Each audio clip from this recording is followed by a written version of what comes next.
Revenons à notre exercice des mots les plus utilisés. Nous commençons à avoir des scripts qui sont assez longs.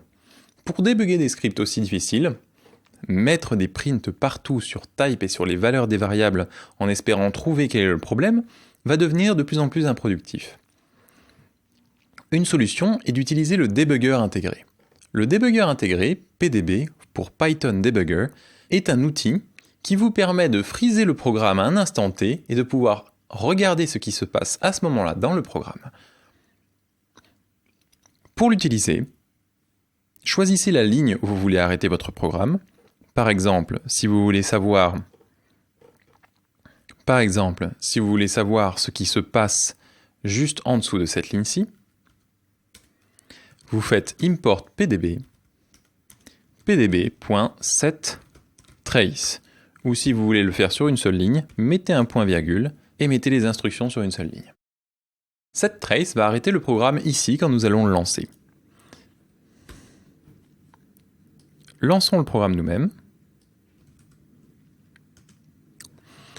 Le programme se fige et vous voyez qu'un nouveau prompt apparaît. Vous connaissez maintenant plusieurs shells. Vous connaissez le shell du système, qui a un prompt bien particulier, qui est celui-ci. Vous connaissez le shell Python, qui a un prompt avec 3 chevrons. Et voici le shell de PDB, qui a un prompt avec marqué PDB entre parenthèses. Ce prompt peut accepter n'importe quelle expression Python, mais en plus, accepte aussi des commandes sous la forme d'une lettre. La commande L, pour list, vous montre exactement où vous êtes dans votre programme. Ici, nous voyons que nous sommes ligne 31, c'est-à-dire la ligne qui est juste après mon PDB cette trace ici. Cette ligne n'est pas encore exécutée. Je peux ici voir le contenu de n'importe quelle variable. Je peux voir par exemple ce qu'il y a dans texte.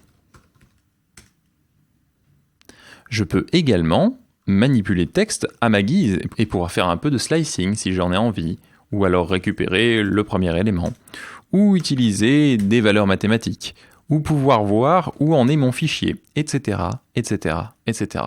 En fait, je peux voir l'intégralité du contenu de mon programme et de comment il se comporte juste à cet endroit exact du programme, puisque le programme s'est arrêté dans son état. Une fois que je suis satisfait de la marche de mon programme à cet endroit, je peux appuyer sur N. N va m'avancer mon programme d'une ligne. À ce moment-là, si j'appuie sur L, je peux voir que je ne suis plus à la ligne 31, mais à la ligne 34. La ligne 31 a eu lieu. J'ai donc accès maintenant à la variable mot, et je peux voir ce qu'il y a dedans. Le premier mot étant un dièse, visiblement. Une fois que j'ai bien regardé le contenu de mon programme, je peux décider soit de le relancer avec la commande C pour continue, soit de le cracher complètement avec la commande Q pour quit. Ensuite, il ne faut pas oublier de retirer le breakpoint, c'est-à-dire la ligne PDB cette trace, afin que son programme puisse fonctionner à nouveau.